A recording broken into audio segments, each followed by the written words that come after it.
Hold on. Okay, wait. Take me back from the start, bro. So you telling me this nigga just see you white ass cheeks all the time, Gerson, bro? I mean, pretty much, man. That's his. Hey, listen, it's Spanish mostly. The complexion's the same, fam. So I was just like, come on, bro.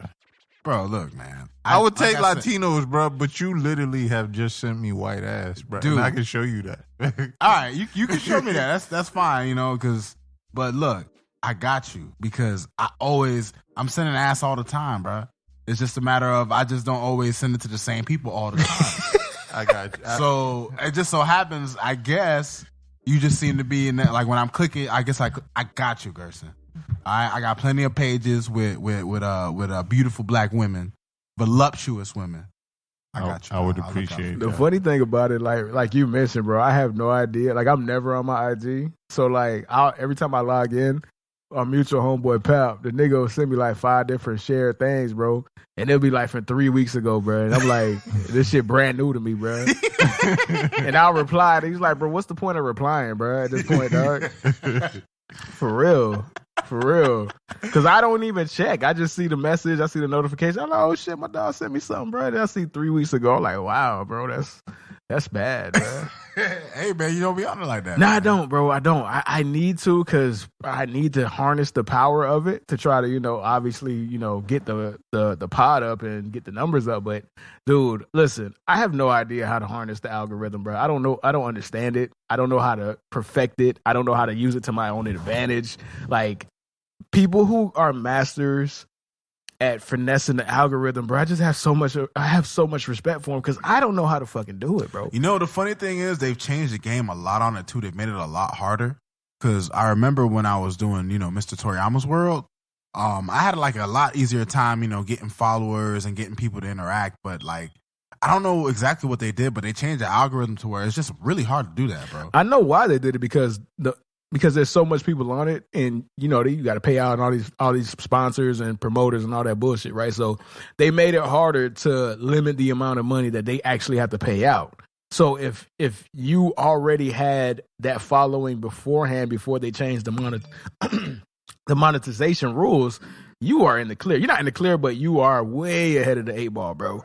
Motherfuckers like us trying to get some type of traction, bro, like it's so much harder, bro. Like you got to use the right hashtags, you got to use the right fucking cover art, you got to get the right amount of luck, like the right. I hate it, bro. There's a lot of variables that have to fall in place, man. Like I need somebody who's good at this shit, bro. Like I'm just gonna take it out of my hands, bro. Like I give up, bro. Like I can't harness it, bro. Like this shit is a machine, bro, that I don't understand, dog. And it's crazy because who would have ever thought that social media now would be the primo way to advertise and market yourself? Like that is the number. But it just makes perfect sense though. Like it's right. Like nobody saw it coming, but once you see it in action, you're like, oh, duh, it's fucking obvious, bro. There's no way that's easier to market yourself than social media, dog. Like, right. Or whatever, bro. So that's just one of the little tangents, bro. But let's actually get to the show, man. Huge week, a lot of topics, a lot of things to talk about. Before we actually delve too deep into the show, I do want to go ahead and just give my condolences to Wiz the Wizard, who's a local Broward artist. You know what I'm saying? Like, we're all from Broward. This is something that we hold near and dear to our hearts. You feel me? This is our home. When somebody from the crib gets knocked off, I'm not going to say I feel like I know him, but there's a common ground with somebody that's from your own area, right? So when you see that person get killed, in a gruesome fashion too. Like we'll get into the details and they're alleged details and they're bad. But overall, the dude was only 23, right? And if you don't know who Wiz the Wizard is, like I said, he's a Broward County rapper. Sniper Gang was signed to Kodak. They had a little issue or beef or whatever in regards to the contract. So a lot of people are trying to accuse Kodak for being the person who sent the hit out on him, bro. But apparently, from my research, bro, this nigga was a real stepper, bro. He was really in the streets, and it's gonna come back to you, bro. No matter who you are, bro, it's gonna come back and get you. My thing is this though: if you are a stepper on that level, like you really in the streets, you can't make yourself that accessible. Like you just can't. Well, that's the problem with these young niggas, man. Like I don't know what it is, dog. Like they have the money. Like Get you some bodyguards or something like that. But here's the thing with him though. I don't think he actually had the money. Like these niggas, they make you think they have money, but they really don't. You feel me? Like it's all about appearances. You know what I'm saying? So, but even then, you could know how to move, right? Like Jack Boy got his money. That nigga left Broward, bro. That ain't gonna be on Broward no more, dog. Like, you feel me? Kodak can't leave Broward, bro, for whatever reason, dog. But he has the infrastructure to keep himself protected. Right. You feel me? Like, he has so much people who are willing to die for him. He could be protected in an area like Broward. A lot of these other dudes, they can't, bro. But what you were saying, Gerson? Well, what I was gonna say is I just feel like these kids are just living GTA in real life. Like at the end of the day, they think they can do things and be invincible and shit don't come back home. Being a stepper and then trying to be a rapper as a stepper. Yeah, you can't do both. You can't. And they don't realize that because, you know, nowadays, like, it's not even nowadays, it's kind of always been like this. Like, a lot of people want to stay in that zone where they're from, right? Like, some people are afraid to make that leap. But once you go from a stepper to a rapper, you can't be afraid to take that leap into the next level, bro. Because if you try to stay where you are, almost all the time, bro, you hear about it, niggas just get caught up. We're going to talk about another nigga, the Spottum rapper who got shot up in Jacksonville, I think it was. So the funny thing, for whatever reason, bro, like... I thought it was in Miami. It was supposed to be in Miami. So from when people first thought, they said, okay, it was in Jacksonville. And then I heard it was in Miami. What really happened is he got shot on 95. He got shot on 95. Florida shit. He got shot on 95. So what happened is that he got shot on 95. Same thing similar to Migos, like a couple years ago or whatever, dog. Migos got shot on fucking commercial in our hood, bro. They got shot on commercial. They were leaving from the office, or they were leaving from Miami Gardens, but they were coming from the strip club. I think it was like the office or something. And they got shot on the exit that takes you to fucking the Waffle House, bro. A commercial. You feel me? Now, he got shot in Miami, but it was on 95. Sprayed the whole car up. You feel me? He was in critical condition, but he was able to come out, right? I think he got hit 5 times. But it's just letting you know, like, this shit ain't sweet, bro. Like, down here, dog. Like, it's not sweet anywhere, but it's definitely not sweet in Florida, right? And in regards to, back to Wiz the Wizard, the details are disgusting. Like, I can't confirm this, but... the rumor going around, allegedly, for sure he was kidnapped. I know that for a fact. He was kidnapped, right? So back to you saying making himself accessible. He was in a position to get kidnapped. I don't know if he was set up or whatever, right? But the alleged details are that he got his head cut off, and this is also for sure. Him getting his head cut off, I haven't been able to confirm that. I just see that a lot on social media for people who are in the know. But he was dumped at the same location where his brother got killed. So this was personal. This was a message. And it's like, damn. What did he do to make them niggas that mad? For real. God damn. Right, like, bro, like, you hear about niggas getting shot. You might hear about a stabbing, but when a bitch cuts your head off and then dumps you where one of your relatives are, like, that's a hate crime. That's a hate crime, bro. Like that's a kidnapped him, tortured him, allegedly cut his head off, and then dumped him at the same location where his brother got killed, bro. That is overkill, man. Nah, that's beyond overkill. Like that's some cartel shit, bro. That's some Mexican mafia shit, bro. So it's just like, again, I just want to say, hey, condolences. It obviously touched me. Like, there's certain times where people I don't know, people die, right? People get killed. That's life. That happens. But there are certain times where it just touches me different. Like when XXXTentacion died, that touched me different. That's also Broward, bro. I'm like, fuck it. He was only 19 or 20. He was real young, yeah. And then you feel me, like when Nipsey Hussle got murdered, bro. That touched me because I'm like, bro, he was one of the good ones. Right. I know this nigga wasn't shit. You feel me? Allegedly, right? Because he had his own things that he was doing too.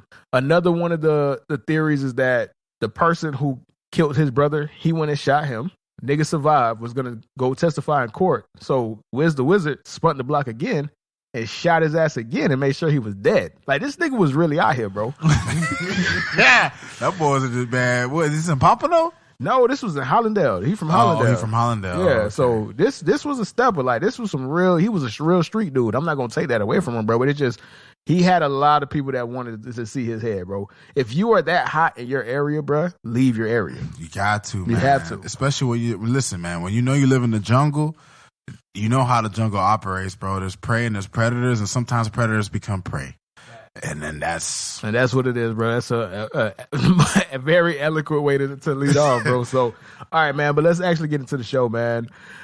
This was a good week for a lot of fucking topics, man. Like, I wanted to lead the show off, right, with the discussion about Lil Nas X, right? So he just dropped his album. It did exactly what I thought it was going to do, and it proved the point that I've already known about Lil Nas X, the entire experience, the powers that be that's trying to push him out there. Overall, at the end of the day, it doesn't matter how popular you are as a person, as a personality, as an entertainer, right? You got to actually have fans. And Lil Nas X doesn't actually have fans. He's just popular. He's just well known. But the music ultimately has to stand for something. Like, right? So he had the album, came out. I don't know what to do with the reviews because, you know, who's really going to bash his album, bro? Who's going to be that person, bro? It's so funny. Like, the funny thing about a guy like Lil Nas X, and I'm just going to be honest with what I think about it. He's kind of, in a way, like the face of a movement.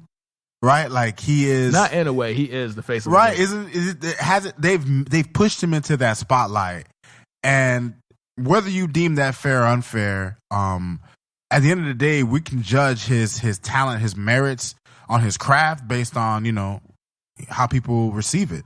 And to your point, yeah, people streamed it, people bought the album, but did it do the numbers that you would expect from the way people act like they're behind them? And that's where I want to take the conversation, because it was so predictable. Like, I remember we had an episode where we talked about this, right? And I made the point. I'm like, bro, I don't really think he has fans, bro. Like, I don't think he has an actual fan base. Based off of all the theatrics, based off of everything that he does, if you look at the views on his videos, right? The numbers of views, like the video he had where he was having sex with Satan, right? It doesn't even have that much views relative to what that level of attention seeking should warrant. Like, if I go on a Travis Scott video, right, it might have 700 million views for a regular video, bro. Travis Scott has fans. He has an actual fan base. Yes, he has a real following. Right? Drake and Kanye West, they showed you, bro. They did crazy numbers. I think 600,000, and then both did 600,000 first week, bro. They have fans. They have an actual fan base. He did okay, relatively. 140. That's pretty fucking good. I'm not going to take that away from him. Right. But he only did 20,000 physical sales.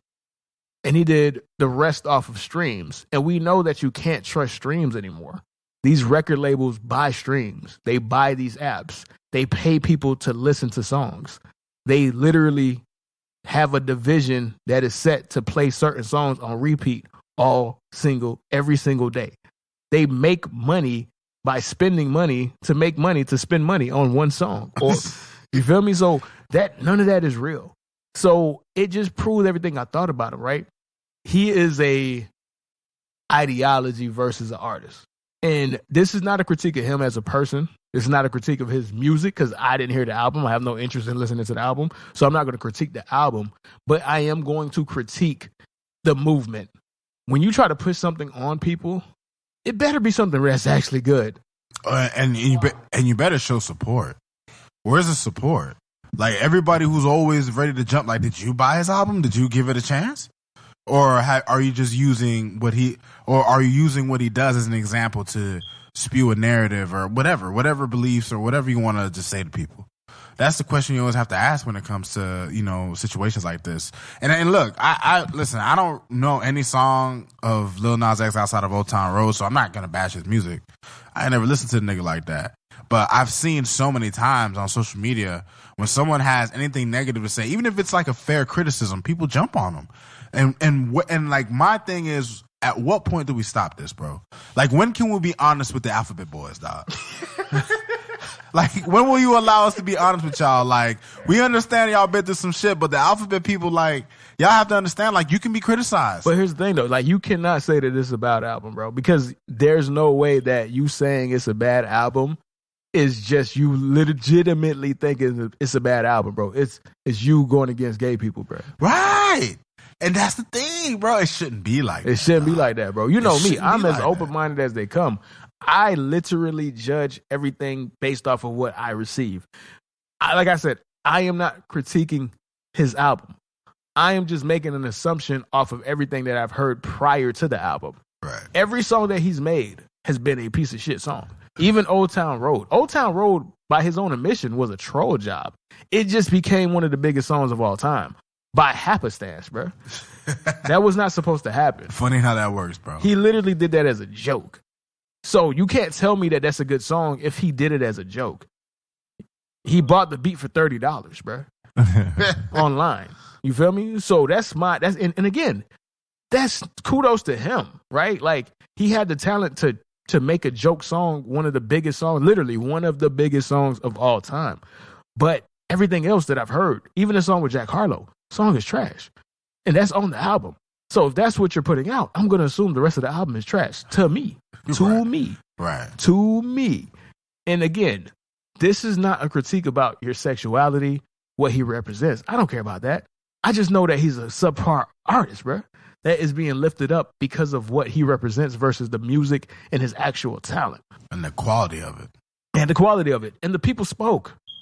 The people are always going to speak at the end of the day, bro. Right. You can't fake this shit for that long. 140? I had people that I trust and people I respect saying, oh, he's going to do crazy numbers. No, the fuck he didn't. Because he doesn't have fans, bro. Just the perception of it, he has the perception that he has fans. He doesn't have fans, bro. None of this shit is real. This shit is all fake. And now, this is a lesson to people. There's a difference between actually having fans and having defenders. There's a difference. That is a very valid point. And that is a great point. Go ahead, Gerson. I know you're trying to say something. Well, what I was going to say is that I just think even if he doesn't have fans and he doesn't sell albums, as long as he keep being creative, he got to find a way. They're going to find a way to put him, in front of us. And I only say that because at the very least, he is making platinum plats off of songs. Even though all the songs we think garbage, they went platinum. Right, but that's, again, though, that doesn't mean anything, bro. Let me give you an example. Transformers 3 made $1 billion, bro. The movie's a piece of shit, bro. It doesn't mean anything. Doesn't mean anything, bro. It means nothing. Especially now where none of this shit can actually be true to as far as people are going out to support him. He did 20,000 physical sales. You going platinum means nothing. Your label is buying your songs. That doesn't mean anything. That doesn't mean that you really popping in these streets like that. But, okay, when you point at physical sales, bro, that's almost everybody. Physically, the highest I heard was someone selling 40 to 60,000. Right. That's a good point. That's a good point. But what I'm saying is that streams don't actually reflect on what I know. Yeah, doesn't reflect. Lil Baby was the highest selling artist last year, bro. There's a reason, because Lil Baby actually has fans. Lil Baby sold more than Taylor Swift because he actually has fans. That's what I'm trying to say. His album was My Turn was literally one of the most streamed albums in the entire year because people kept listening to it. I guarantee that next week, a crazy drop off. That shit didn't even beat Drake. Drake's in his third week and it's going to sell more than this, bro.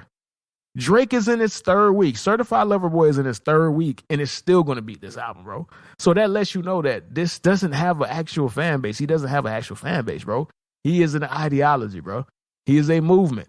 And cool, bro. There are little gay boys who need somebody to look up to. I'm not here to take that away from them, dog.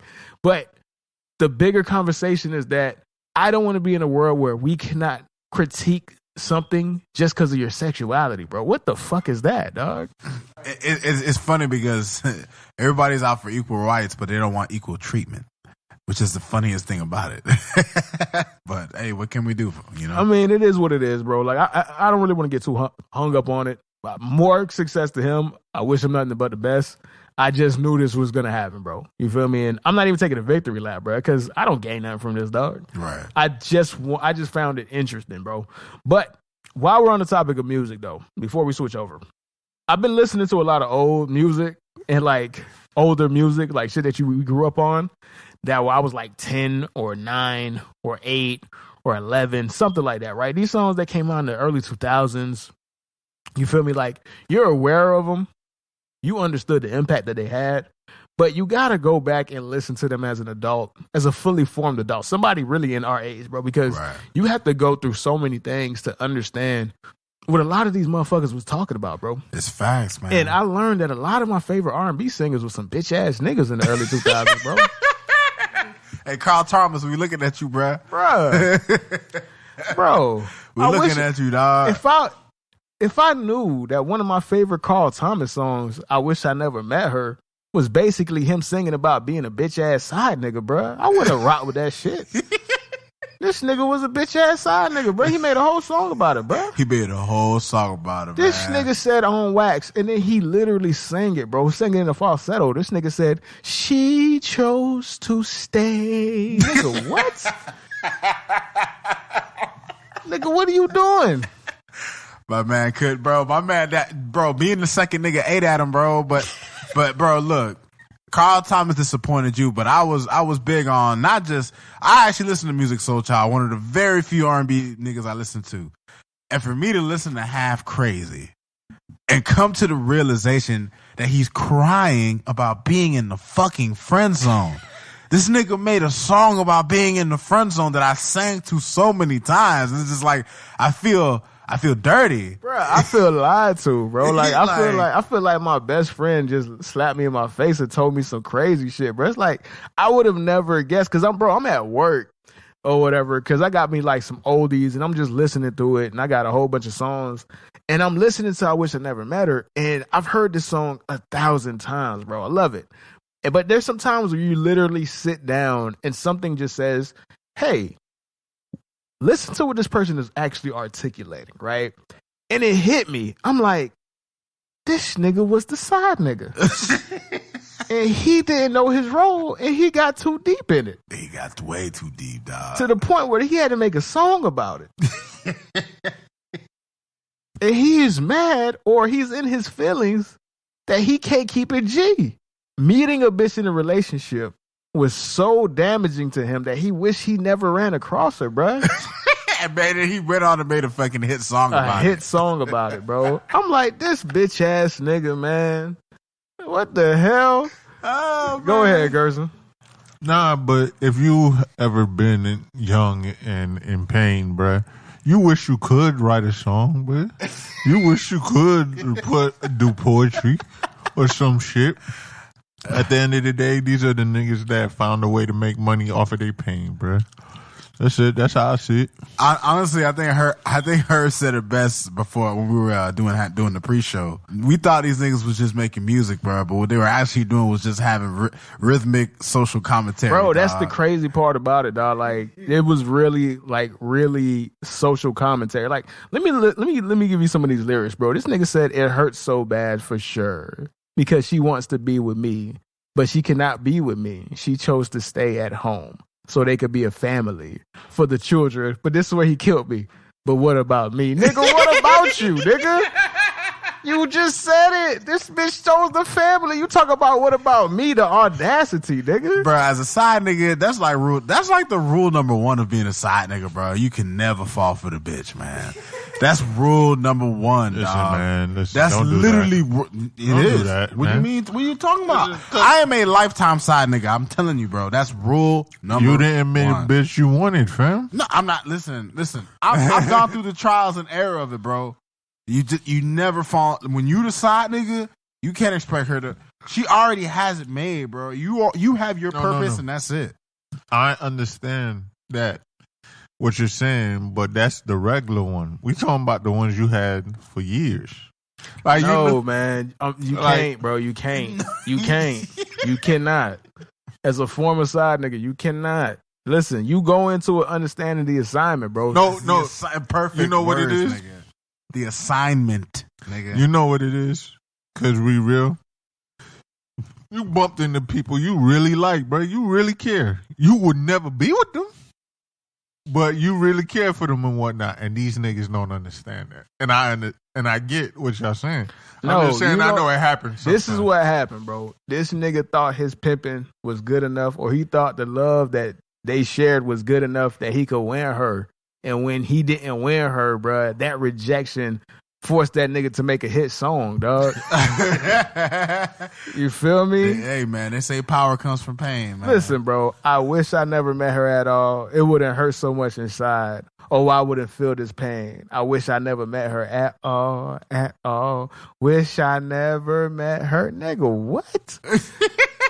Understand the assignment, bro. You knew what she had when you fucking got with her.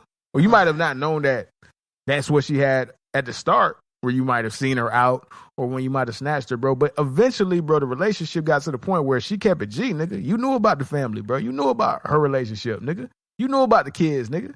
But you talking about what about me? Nigga, what? What about me, fam?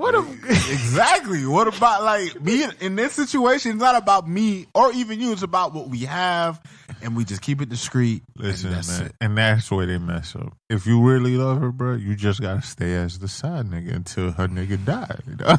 That's what you gotta do, bro. Dog. But I mean, matter of fact, let me get the lyrics for fucking let me get the lyrics for what's the Music Soul Child song? Bro? Oh, Half Crazy. Half Crazy, bro. Let's look at this. Let's see what this nigga was talking about, bro. Nah, man, that song be jamming. When you really listen to it, it's just like, come on, bro. This is what you really cried about, dog. Never thought that we ever be more than friends. Now I'm all confused because of you. I have deeper feelings. Nigga, what are you doing?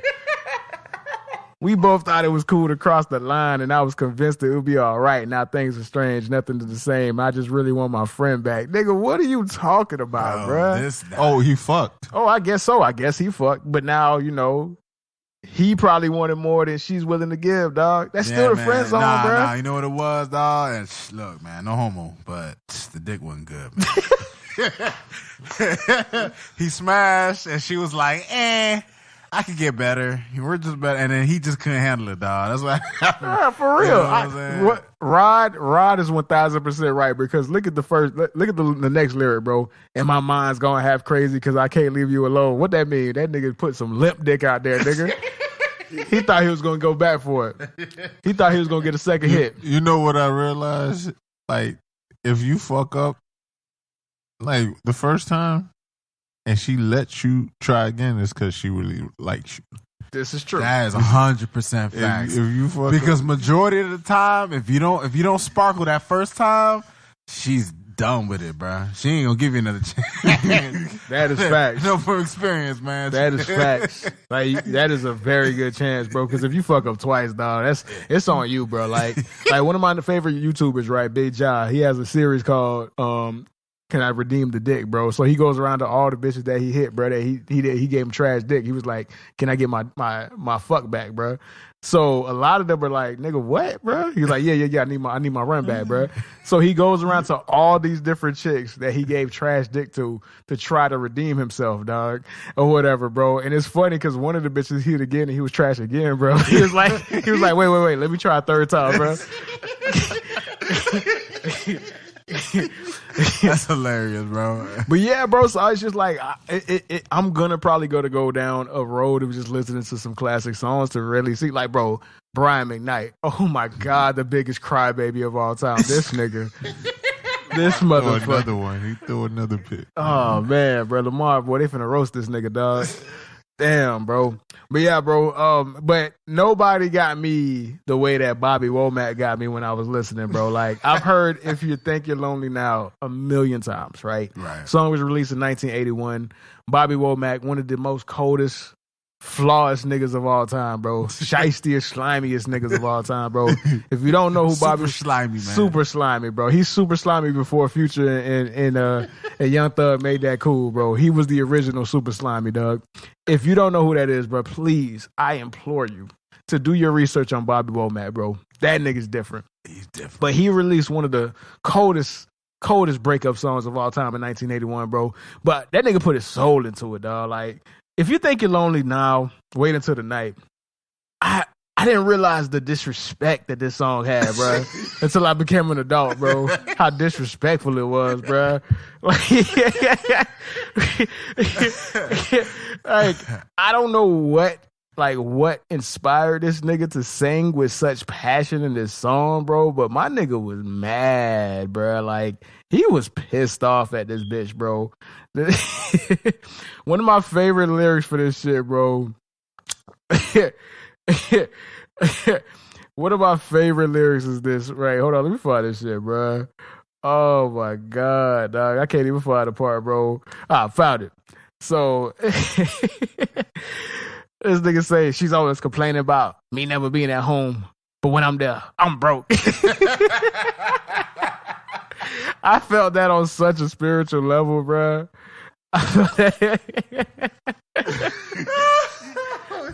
What she ain't got and what she want me to go out and get her for her. But girl, I can't be at two places at one time. Like, bro, you get older, you just realize shit ain't changed, man. Shit never changed, bro. Shit ain't changed, Listen, I remember Gerson told me a saying, bro, that he heard from one of his OGs, and it was life changing, dog. And nothing is new under the sun, bro. This song came out in 1981. That is more relevant than it's ever been, bro. Well, it depends, man. Some niggas do have women that take care of them, bro. Shout outs to them, fam. You won. I mean, for sure, but, you know, for whatever reason, I don't think this was about him feeling like he wasn't being taken care of. It was just fed up, bro, with his woman, bro. Like, this man felt underappreciated, bro. You don't yell on a song like this unless you didn't really feel underappreciated in your relationship, dog. Like, this. No, but that's how it works. Either you have the great relationship or your shit is trash. Oh, no. You have the great relationship. You have the relationship that looked like a great relationship that actually is trash. Or you have a trash relationship. Or you have a trash relationship that is toxic. This is my favorite part. Not to cut you off. I'm just reading. It just this just struck out on the outro. Nigga just said, "I'm tired." I'm tired of the old same shook and jive, bro. My dog, listen, man. My dog Bobby Womack, man. When he was done with you, listen, man.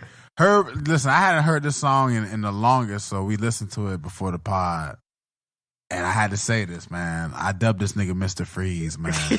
Because he a cold-ass nigga, He is a cold nigga, bro. Like, please look up Bobby Womack, bro. There's an incredible story about his best friend, the wife of his best friend that he decided to marry, and then he left his best friend's wife for their stepdaughter, bro. This nigga was different, bro. He was. He was definitely different, bro. All right, switching gears. Off of music, though.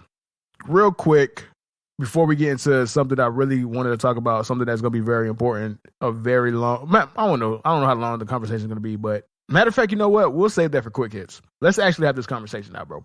We'll probably dedicate the rest of the pod to this before this in Gerson's Corner or whatnot.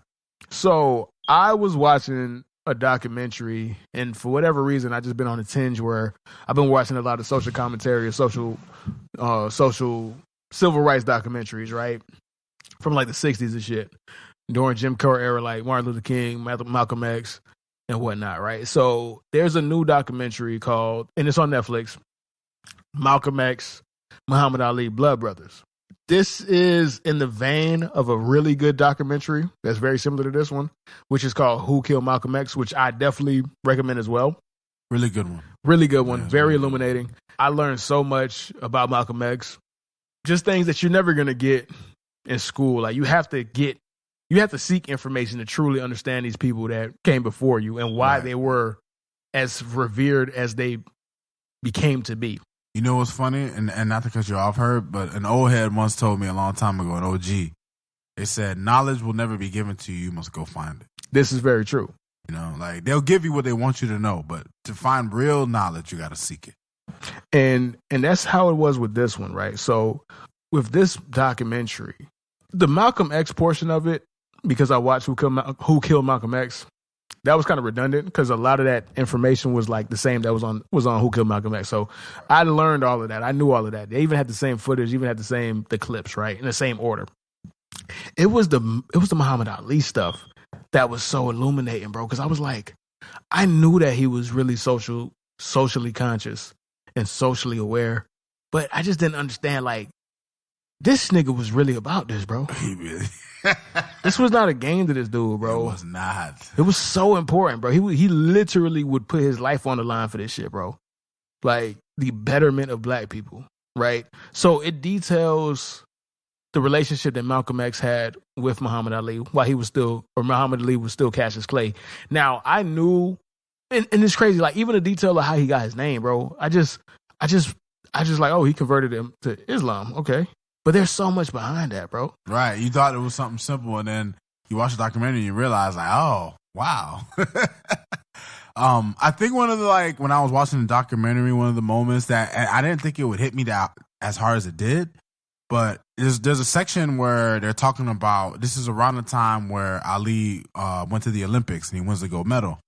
So Ali comes back and he goes into a restaurant. And this nigga's wearing the gold medal that he won around his neck. And he goes to a bar, and the white server's just like, we don't serve your kind here. And it's just like, in that moment, that's the moment where Ali was just like, oh, fuck all these white motherfuckers, dog. Big facts, bro. Big facts. Ali was like, yo, fuck them all. Because you got to think about it, bro. You're 18. You were so proud to go fight for your country, right? Remember, he's from Louisville. He's from Louisville, Arkansas. Yeah. Oh, Louisville, Kentucky. I'm sorry. Kentucky, yeah. Whatever, right? So, and he's from a small town in Louisville, Kentucky, right? So that's all he knew. So when he went to Rome and he went there and he didn't see the no colors only signs, bro, he was treated with respect. He was treated like a human being. And mind you, this isn't fucking Rome. Right. Right? He, for that, whatever time, whether it was a month, 2 months, whatever, right, in Olympic Village, he became disillusioned of 18 years of programming that he was accustomed to, which is whites be with whites, blacks be with blacks. We don't serve colors. He got so disillusioned, and it wasn't even disillusion because that was the right thing. Right. What he experienced, the way things were supposed to be. That's what he experienced, right? So in those 3 months, he got unprogrammed, and then he came back to reality, and it literally slapped him in the face to the point where he threw his gold medal into the fucking river because he was so disgusted, as he should have been, bro. And that's at 18. And from that moment on, bro, he understood what he had to do, right? And that was the part that I really didn't understand. Like, I needed to see those clips of seeing somebody at 18 years old with the world watching him, having all kinds of pressure. You're about to be a fucking superstar. Everybody knows where you're going. You got to understand what's right and what's wrong. The fact that we had to put children in that position was the part that just was so sad, but you had to grow fast, bro. Right. Like Fred Hampton. We watched that movie about Fred Hampton. Now, granted, a lot of people who are historians who understand about Fred Hampton, they like, yeah, they didn't really, but that's a movie, bro. We can't complain about that. Right. They're going to dramatize it. Of course. But the spirit is, if you go watch Who Killed Fred Hampton, a movie that was a documentary that was made in 1971, you realize that this is one of the most eloquent, articulate, intelligent people, and he was only fucking 21. He was so dangerous at 21 that J. Edgar Hoover had to kill this nigga, bro. J. Edgar Hoover, man. That motherfucker, man. Like the way people, like the way you see like modern conservatives talk about ISIS and the Taliban, that's how he viewed black people. Like, J. Edgar Hoover was terrified, absolutely terrified of black people ever having any kind of organization or unity, bro. But you do understand why, bro. Of course. But here's the thing, though. That's the part that is the most annoying part. J. Edgar Hoover saw more potential in us coming together than we do as a collective. Exactly, dog. He was fucking terrified of that, bro. Now, granted, there's a lot of programming that keeps us divided.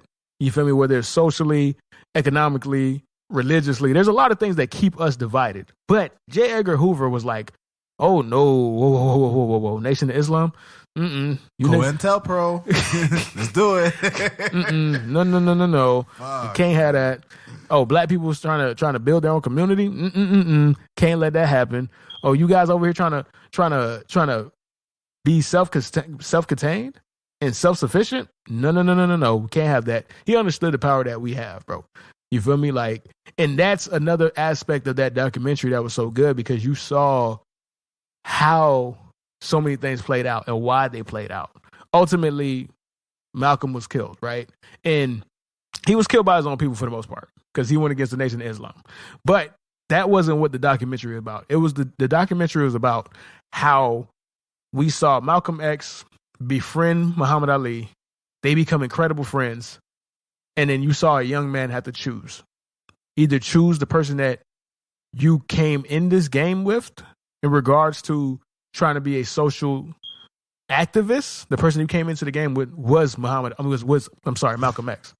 Or you let fear dictate what you should have done, which is right from right and wrong is wrong. Because you were fearful of the Honorable Elijah Muhammad, who was the creator of the Nation of Islam. To be honest, as soon as you talked, bro, I realized, man, you said fear. I was like, yeah, he probably would have died with him, bro. And that's just the honest truth. If they wanted him and he helped them, and if they kept talking and bringing up Islam, they don't play that. Be honest, like one of the biggest things that made me turn away from Christianity is the understanding how much division has been created through religion. And it's the same God.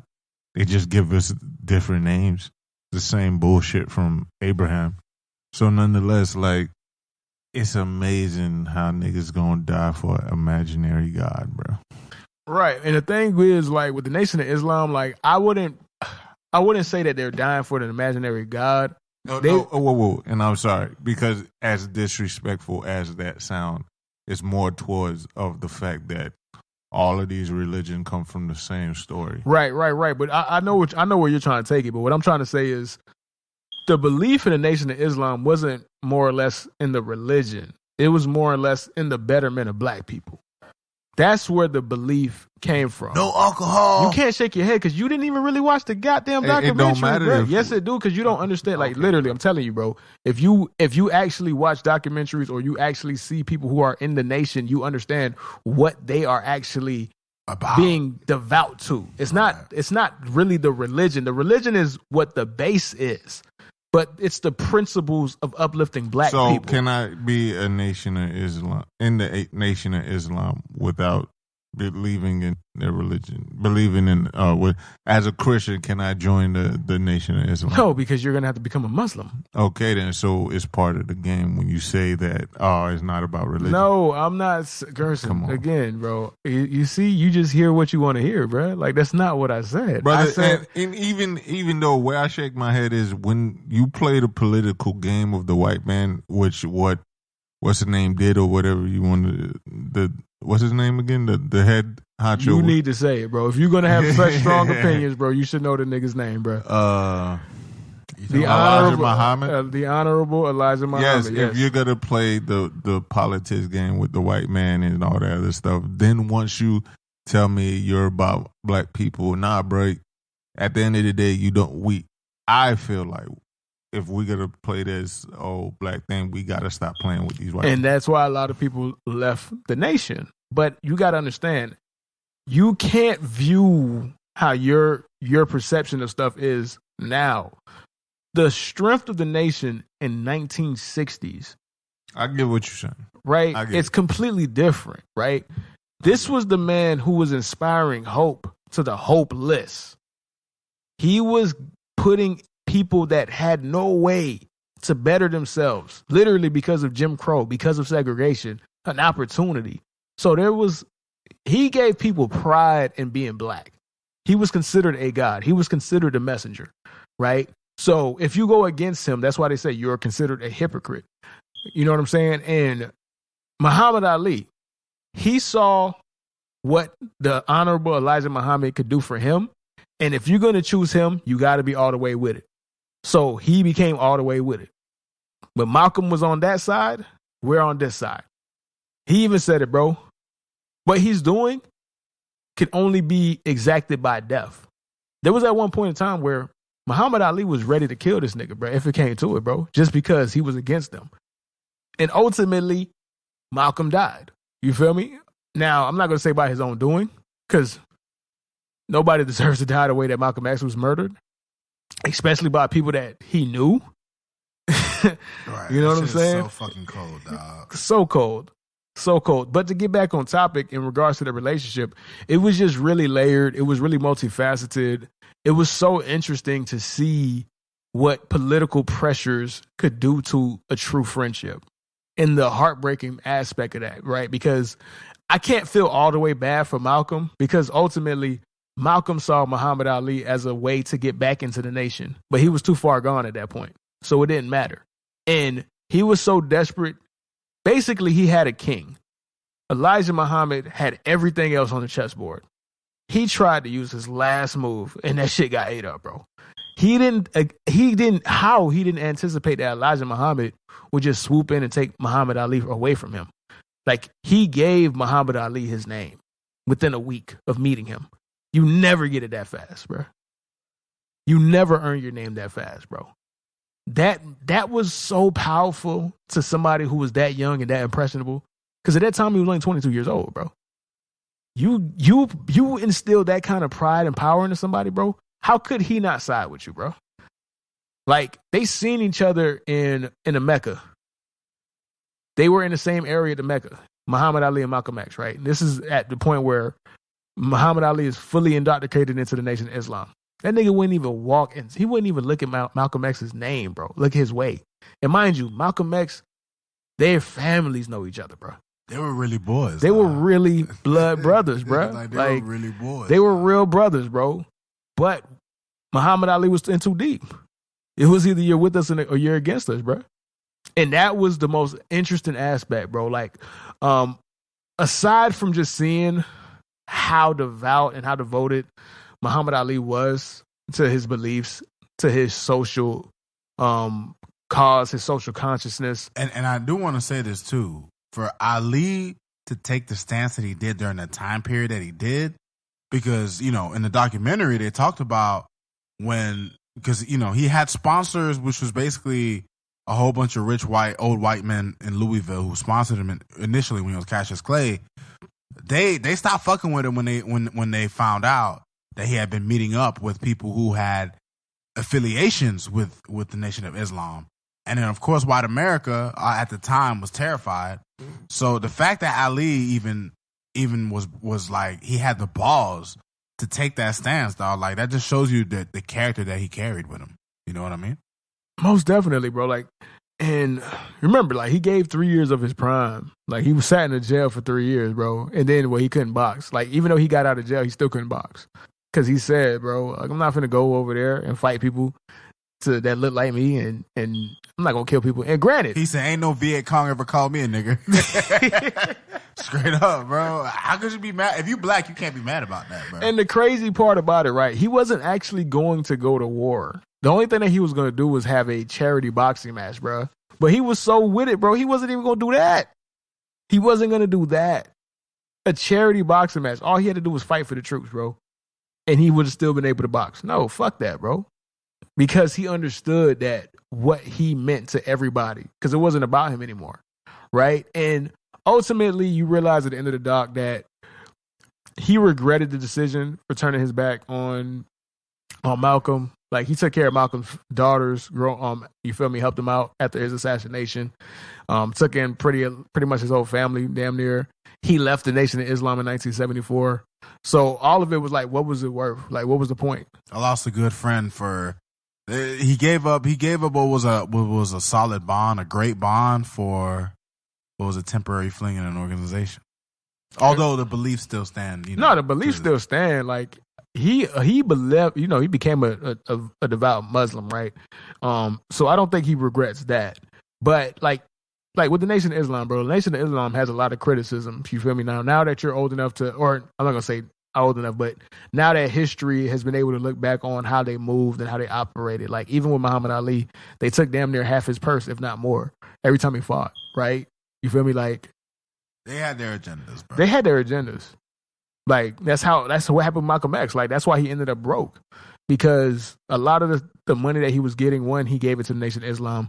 But a lot of the things were owned by the Nation of Islam, his home, his cars, a lot of stuff. Like, when he left the Nation of Islam, bro, and he couldn't make money. He was dead broke. He was in debt. He couldn't do shows anymore. You feel me? Because who would book Malcolm X? You're a liability. There's people that want to kill you. The FBI wants to kill you. your own nation of Islam wants to kill you, bro. Right. You were just a wanted man. You're a wanted man. Like, so it was just sad to see how nobody won. Malcolm got assassinated. Muhammad Ali became a shell of himself. Elijah Muhammad got to die of a heart attack. It just ended. It just ended. It just ended, bro. Like, and the worst part about it is one of the things that they say is like, white people didn't love Muhammad Ali until he couldn't speak no more, bro. And that's the fucking truth, dog. Because when he did speak, bro, he was too outspoken. Of course, man. That's what it was, man. It's funny how history changes things, though. All right, man. But to his name, bro, it means beloved of God, bro. A free name. Cool. Muhammad Ali, that's what it means. Beloved of God, bro. A free name, bro. That's why he says, like, that's why he took it very personally. He's like, do not call me Cassius Clay. That name was not my name. You feel me? That was forced upon me. I got to choose my name. This is what I want to be. This is my identity. You know what I'm saying? And I respect that, bro. I respect the hell out of it, dog. He fought for his name. He fought for his rights. He fought for what he believed in, bro, to the very end. And even sacrificed some of his prime. Imagine the 3 years he sat out, he could have added to his legend. But the irony is the 3 years he sat out added to his legend. But nah, that's why, like, you feel me? Like, I don't want to critique LeBron, but LeBron is a fake revolutionary, bro, and it's so annoying, bro. Like, like when you watch these documentaries and you see real revolutionaries, like you see something on Sam Cooke or whatever, who was also a mutual friend with Malcolm X and Muhammad Ali, bro. These guys were real revolutionaries, bro. So when you got these dudes who doing shit for IG or social media, bro, it's like, I can't respect that, dog. Like, the running joke with LeBron James is every time you take a picture, bro, the nigga always on the first page of the book, bro. This nigga it's all manufactured, bro. Like, you ain't a real revolutionary, bro. You not really about this, dog. You had an opportunity to stand for something, bro. What did you do, nigga? You said you got with Adam Silver and said, bro, let's make a bubble, nigga. You had an opportunity to really boycott some shit, nigga. Right. Muhammad Ali was a real revolutionary, bro. We not going to compare these niggas. They're not built the same. He was built way different to a lot of different niggas, bro. And that is what I took away from that documentary the most, bro. But with that, man, we go ahead and get with the quick hits, bro. So, quick hits. Let's start with the PPP loans. They finally coming for these niggas. It was about time. I almost fell for it, bro. I almost went through and tried to get the PPP loan and pay someone $1,000 to get the PPP loan. Thank God I didn't, fam. Nah, they coming for niggas. Honestly, bro, for the most part, though, I like the little shit. I don't think they really. It's the niggas who was really trying to like finesse, bro. Like, they got this nigga from Love and Hip Hop, right? I think he hit for like $2 million. That nigga got sentenced to 17 years, bro. Ooh. 17 fucking years. See you later, Arkansas Mo. It's cold for you. Like, I mean, it was inevitable. Like, bro, I was going to try to do that shit, right? Like, I had a homeboy try to put me on. But then he was like, I looked at the application. I was like, whoa, player. This shit asks for my social. Yeah, you got to put your social in. I'm not fucking doing that, nigga. What the fuck, nigga? You got your fucking mind, dog? Nah, bro, you good, bro. Ain't the thing. You ain't got to worry about nothing, though. Like, you got so much time to pay it back. Bitch, I'm not paying back shit, nigga. The whole point is I'm trying to hit a lick. And then you want me to give you half? I take all the responsibility and then I give you money all because you process this shit, nigga. Are you kidding me, nigga? Like, I do this shit my damn self, bro. Right. You try to take half? I mean, there's some people who might take, like, okay, so say you hit for like 20 bands, right? There's some people who be like, oh yeah, just give me 8. You take 12. Or I know a person who did that shit, and the person they did it with, they only took like 3 bands. So out of like the 20 bands they got, they kept 17. Nah, that ain't good enough for me. I thought I thought the nigga was being ridiculous asking me for 500. Oh, nah, you was tripping. What? 500? Yeah, you was tripping. 500 is the best you what? Nigga, Yeah, you had a you Walmart was deal. 500. I didn't know. That's a Publix BOGO, nigga. Yeah, that's yours, nigga. That's a Publix Super Bowl, nigga. No, but I can do it for myself. I always thought like that. I ain't know niggas was getting 3,000. Nigga, bro, 3, 4, 5. I mean, but you gotta think about it though. If you're getting 20K, I mean, nah, to nigga, get $3,000 at most. most you can get 1,000, fam. But you what gotta the look fuck at you talking about no. taking 3K. I can do the shit myself, bruh. What are you talking about? But dog? are you doing it yourself though? I don't or are give a they fuck. doing it for you? Gotta do it for 1,000, nigga. 1,000 is ridiculous. Come on, fam. You told what? I'm just saying, bro. You telling me you ain't doing it? Okay, fam. You know what I'm saying? You're taking. I'm not gonna argue with the person who's doing the whole process, bro. Listen, especially if you ask me for half, I'm gonna tell you to kick rocks. You know what I'm saying? Like, of course, but like but listen, $2,000, bro. like, Listen, dog. come on, bro. These niggas pay they fucking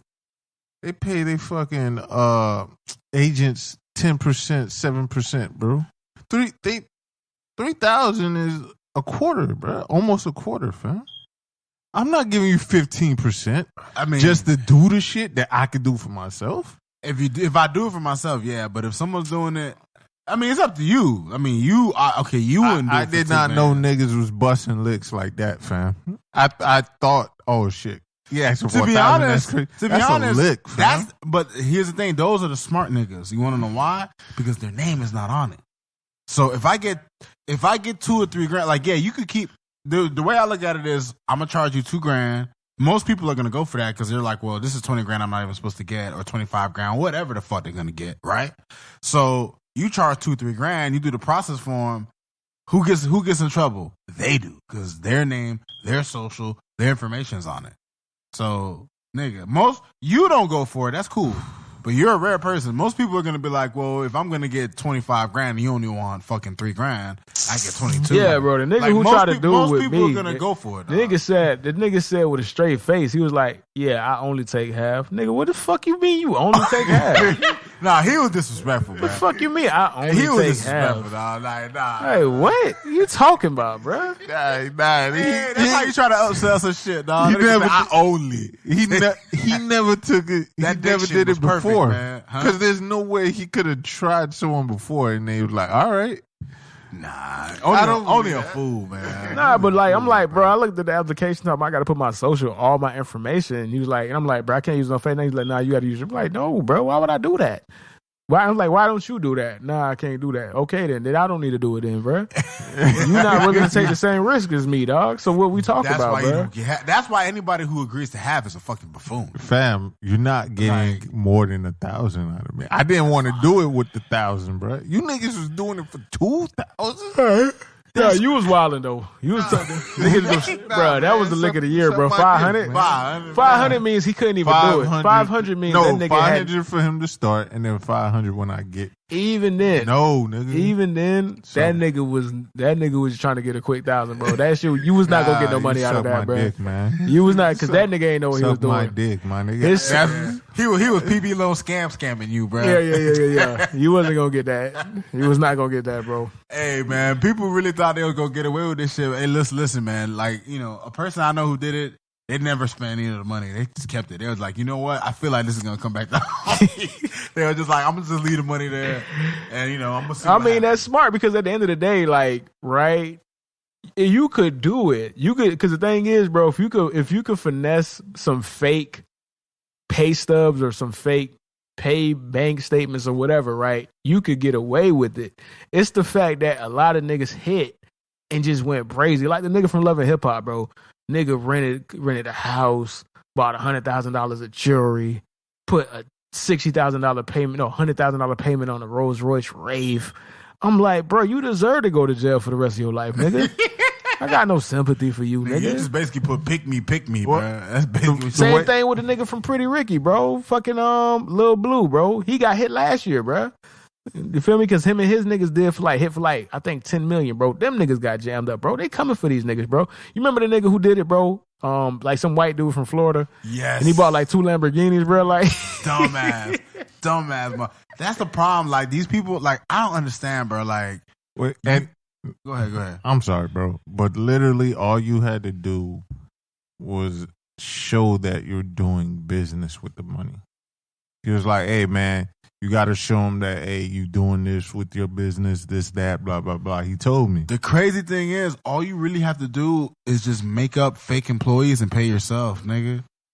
It's that simple, bro. That's the LLC. LLC. Or you could just pay yourself. Like, you can make yourself an employee of your own business. Like, there's ways to do it to where they won't get you, and people just they get the money and they lose sight of the process. Dog. They don't know the game, right? Like they lose sight of the like they get the money and they forget like, oh, I have to find like I don't know. I never even bothered to try to do that type of shit. Once in my life I tried some scamming shit when I was like 18 and it bit me in the ass. I can never have a Bank of America account, bro. Oh, shit, you got hit with the Bank of America scam, dog? No, it's not that. So, you know what? Fuck it. I'll tell the story, bro. This shit happened years ago. So, I had a homie. I won't name names, especially talking about shit like this. But I had a homie. Y'all boys met this nigga. And all I got to tell you is he shot an AK on New Year's. Okay. You remember. Yeah. So, this homie, he used to be doing some hood shit. You know what I'm saying? Selling coke, all type of shit. So he used to fuck with this one nigga that like had this little check cashing scam, right? So, we're young and stupid. So what happened was this dude had like a check machine, and what he would do is he would make like he would make like bank checks like Wells Fargo, Chase. Back then Chase was I forgot what Chase was before they were Chase, but it was them, it was Bank of America, all those banks. So what was happening was what you would do is he'll make a check for like, let's say $6,000 and he'll take like $2,000 off that and you keep the rest, right? So here's the funny part, right? So I had two homeboys that had been involved in this shit, and one of my other homeboys, he actually hit. He ended up getting like $3,000 off of whatever check he had. So I went to go get a check, but I don't know if it was God just telling me like, this ain't for you, but I lost a check when I went to go to the bank. And the hilarious thing was, right? Here's the funny part.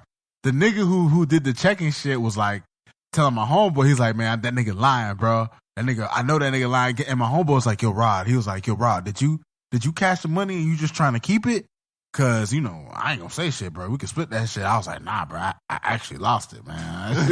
like I'm not about no bullshit. Like, then how did you end up getting blocked out of? Here's the thing. So I wanted to redeem myself, being young and stupid.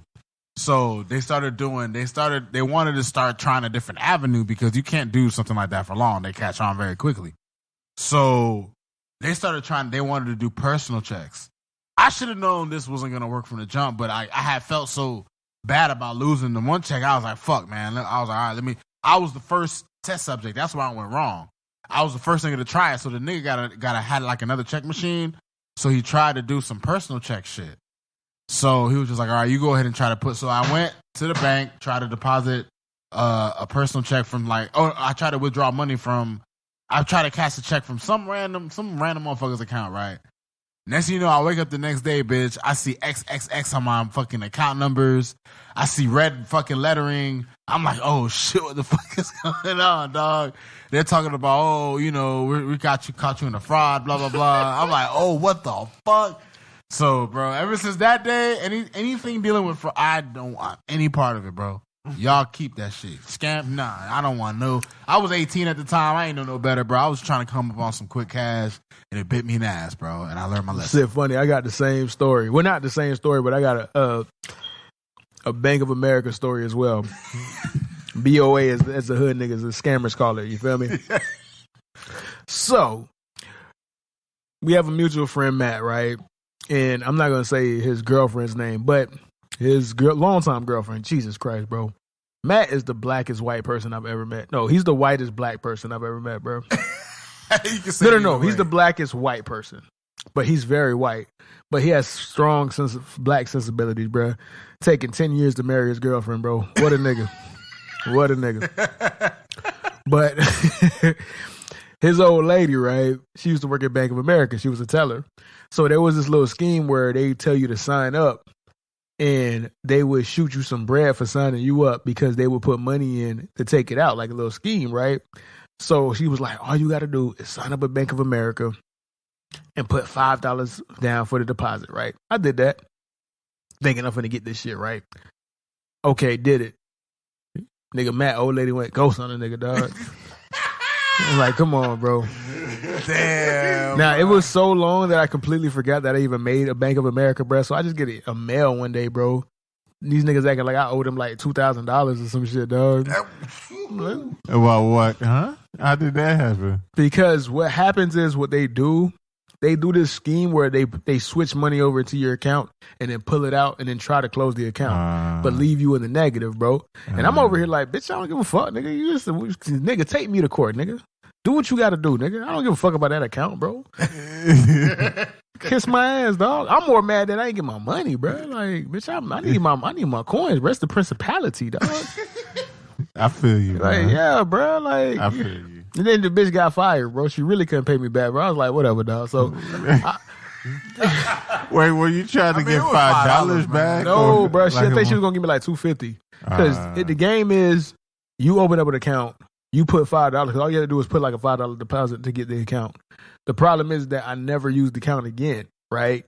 And then they did whatever they did on the account because that's how they were doing those scheme shit where, you ever got solicited on Snapchat or fucking IG, oh, who has a bank account? We can make quick cash, blah, blah, blah. Yeah. That's what that was.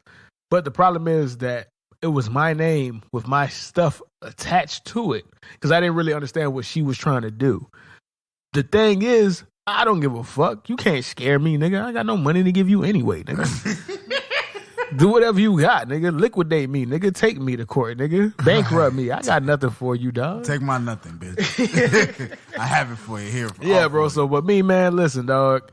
After what happened to our mutual friend, Josh, let's actually tell the story about Josh, bro, because he's the original PPP loan scammer, bro. First of all, I'm just going to say, man, this nigga had me thinking Stanley Steamers was paying niggas great, dog. Bruh, so we had a roommate at Tallahassee, bro. Our homeboy, damn, we just put that nigga whole name out there, bro. Hey, man, just, we fuck it. Man, it's public record, bro. Who fucking cares, right?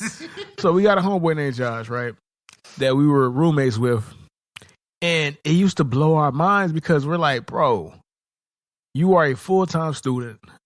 You're a part-time worker, but you got all new J's, all designer belts, all designer clothes. You're never home. How you affording this shit, bro? But we wasn't really pocket watching. We just like, bro, Stanley Steamers is paying, bro. I was like, man, maybe I need to ask Josh, man. We need to go work at Stanley Steamers, dog, because this nigga's hitting. 3 years later, right? So he moved out, but we still were cool, you feel me? So this is 3 years after the fact. I get a phone call and they said, bro, you heard what happened to Josh? I'm like, no, what happened to Josh? The federal government on his ass, bro. He's got indicted, bro, for stealing over $3 million in fucking insurance fraud, bro. Oh my God. This nigga had $3 million? Bro, for 3 years, him, his roommate and his cousin were doing insurance fraud, right? So what happened is his roommate worked at a hospital. So at the hospital, he would steal socials of people who would die. Like, this shit was shiesty, man. So he would get their socials and then they would do insurance fraud or credit card fraud or credit cards, whatever kind of scams with those socials of dead people, bro. And they did it for 3 years. And they acquired $3 million in that 3 year time span, bro. So it made sense why this nigga always had money, bro. But he was so good at just lying to you about where his money was coming from, dog. Like, we really believed this nigga was making all this money at Stanley's fucking Steamers, bro. Bro, yeah, I was like, man. Well, you can do it. Not on part-time, but like if you a nigga that you making $2,000 a month, a young man, you don't pay shit. Bro, the funny thing is, nigga bought a new car and was just like, yeah, man, my mama came and gave me this car. Like, bro, he had an excuse for everything. I remember, I was like, man, he had like a Malibu, bro. It was like, at that time, it was like the 2012. Yeah, like, at that time it was brand new year. Brand new Malibu, nigga. And that was a new design too, so nigga, like that, you was stunting if you had the new Malibu. My mama came and dropped this off, man. And what made it worse is that, like, it was believable because his stepfather is a lawyer. He's an attorney. That's the only reason why that nigga's not in jail now. Because luckily his stepfather isn't a good attorney, like fought for that nigga life. Yeah, bro. Otherwise, that nigga be looking at the dirt, nigga. Like, they even had that shit in the Tallahassee paper, bro. Like, imagine me, bro. Me, 22 at the time, and one of my good friends, I've seen this nigga in the paper for fucking insurance fraud, bro. Like, facing 30 years, bro. I'm like, damn. In the Tallahassee paper, shit. I'm like, damn, bro. Fuck. This nigga was really getting it, man. Yeah, bro. So it was just crazy, dog. And it's just like, bro, so it's just crazy how far back this shit's been going, bro. It's always going to be new scam. It's just the PP loan is the new shit. Before that, it was credit cards. And before that, it was insurance. Before that, it was Social Security scamming, bro. Niggas going to scam, bro. It's in our nature, dog. They're just going to reinvent the wheel, bro. And that just pisses me off because it shows the ingenuity of the black man, bro. We are geniuses when it comes to scamming motherfuckers, dog. We go and figure it out, man. We got to find a way. Yeah, maybe a more legitimate ways to make income would help us out a lot. For sure. But before we go ahead and close the show, we do have a Gerson's Corner, bro. So, Gerson's Corner. Well, nah, my Gerson Corner is very simple, man. I finally did it, man. I fucking quit.